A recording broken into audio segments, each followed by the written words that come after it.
Bismillahirrahmanirrahim.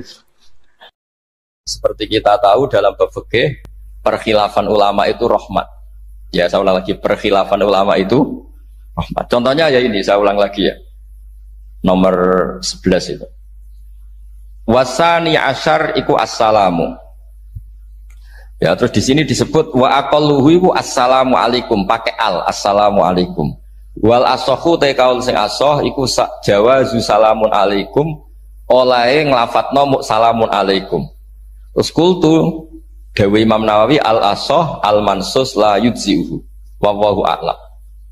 Jadi menurut Imam Rafi'i boleh salamun alaikum, tidak pakai apa?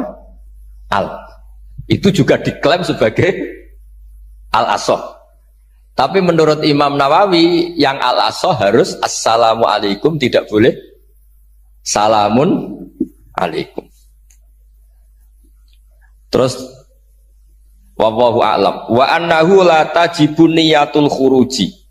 Jadi ketika Anda salam tidak harus niat keluar dari apa? Salat. Dengan kamu salam berarti otomatis keluar dari apa? Salat. Nah ini menjadi problem menurut pemikiran banyak ulama, karena ketika masuk sholat harus niat masuk sholat. Karena ketika kita takbir kan bisa takbir demo, ya kan macam-macam kan. Makanya untuk membedakan itu kan niat. Memang ini kata ulama, bukan kata saya. Sekedar melafadzkan takbir ini kan demo ya takbir. Kamu kagum sesuatu juga takbir. Orang Indonesia itu kadang orang nggak sholat pun bilang subhanallah, memang sudah jadi bahasa nasional. Kalau kaget tuh bilang. Soalnya saya punya kenalan Cina itu kalau punya uang ya mohon alhamdulillah. Tak tanya kok bilang alhamdulillah.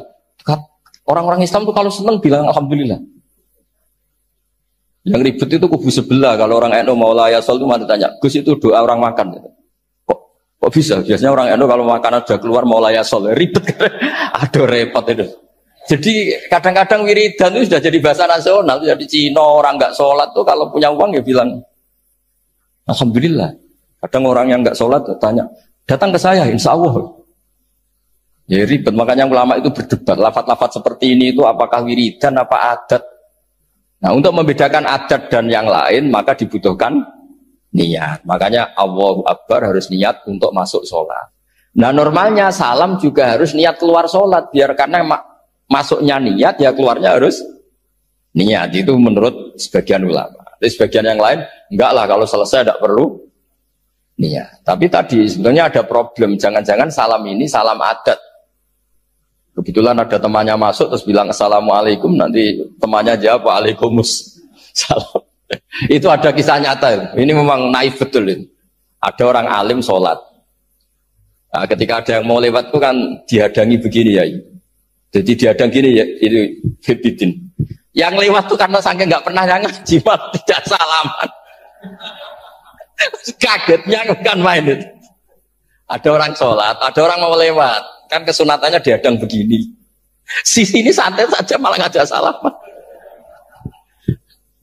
Terus ribet ngadepi orang tidak tahu itu ribet. Ya tambah bingung kan, diliwati saja bingung, apalagi sekarang diajak salaman. Kan memang nggak sambung, kulturnya itu nggak sambung. Nah itu kalau kita bilang assalamualaikum terus pikir kamu waalaikumsalam. Ya ribet, memang ngadepi orang tidak tahu itu ya ribet.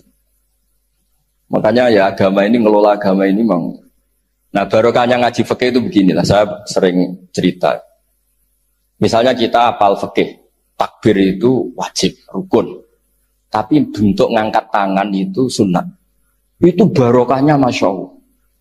Andai kan kita menentukan kefiahnya, mungkin kita sok suci. Itu pernah ada peneliti cerita ke saya, Gus saya ini orang NU itu pusing. Kenapa? Takbirnya beda-beda. Ada yang terlalu semangat, Allahu Akbar. Apalagi yang was-was, wah itu semangatnya Masya Allah. Malah ada yang tanya, itu takbir berkali-kali itu madzhab apa? Jadi orang was-was cobalah, bertobatlah itu, jangan sampai jadi madzhab baru. Kalau yang was-was orang bodoh gak masalah, coba kalau dia orang alim alama, nanti muridnya juga niru, oh ternyata takbir yang saya itu 3 kali itu. Oh ternyata takbir yang saya itu 7 kali. Itu kalau dia jadi imam. Kalau dia jadi makmum nyampai ini pinggirnya, sampai pinggirnya takut kan bulan baleni. Ada yang kayak orang nggak punya uang, Allahu Akbar tangannya diangkat separuh saja enggak. Itu kan, tapi itu tidak ngefek di Indonesia karena dari awal kiai-kiainya ngajarin ngangkat tangan itu nah caranya juga agak ditentukan, terserah kamu. Begitu juga mau sisihkan tangan itu juga sunat. Sehingga kalau sampai ke Turki atau kemana-mana itu ada yang kayak orang baris, ya kan? Habis takbir ya sudah. Ada yang sendakap, sendakapnya beda-beda. Ada yang nutupi iga yang hilang katanya, sampai ini. Ada yang santai begini. Oh, pokoknya nggak jelas. Sehingga itu kalau di militer ini ada Pak Dandim itu juga bingung ini nggak protap ini kan. Tapi kalau di fikih itu memang kalau sekali nggak diwajibkan terserah masing-masing. Ada yang kayak orang baris, ada yang sendakep begini katanya apa nutupi iganya yang hilang. Ada yang sambil rasa-rasa macam-macam.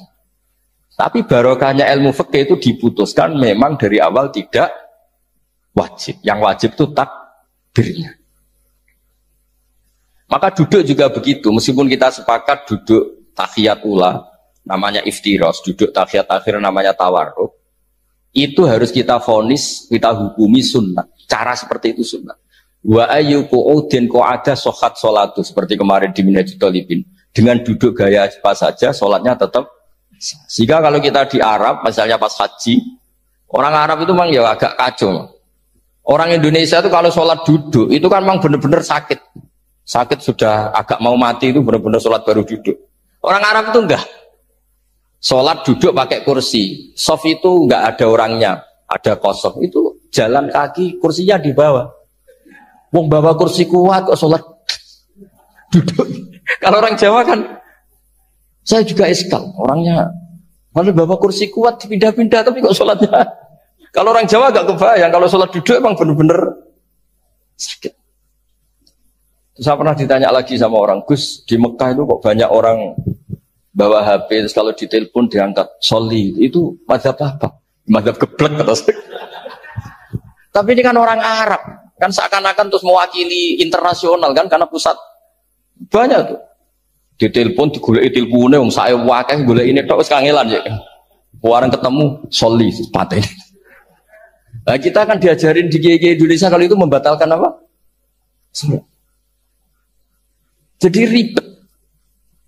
Nah, barokahnya kitab-kitab seperti ini, meskipun kita di Indonesia itu mengikuti panduan yang diarahkan atau yang dibagukan oleh ulama-ulama. Nah, Indonesia itu makanya berkah. Saya sering ketemu ulama Mekah itu kalau muji haji Indonesia luar biasa. Bukan sekedar sopannya. Memang cara hajinya itu nyari kaul yang disepakati itu sah. Karena memang dilatih KBIH, dilatih Kemenak, masih dilatih kiai setempat. Meskipun niatnya ya kadang tidak baik. Saya pernah tak tanya, kenapa kamu latihan haji sebegitu? Kalau sholat kok enggak? Sholat gak sah, gak apa-apa, Gus gak bayar, ini haji. Oh, ternyata. Dia itu sholat bedino ratau kursus bekulol. Bareng apa kaji, boleh takut terang, tak takut. Oh, sholat kira tahu takut, nak kaji kok takut. Nak sholat rasa gak iman, Gus gak bayar, ini haji.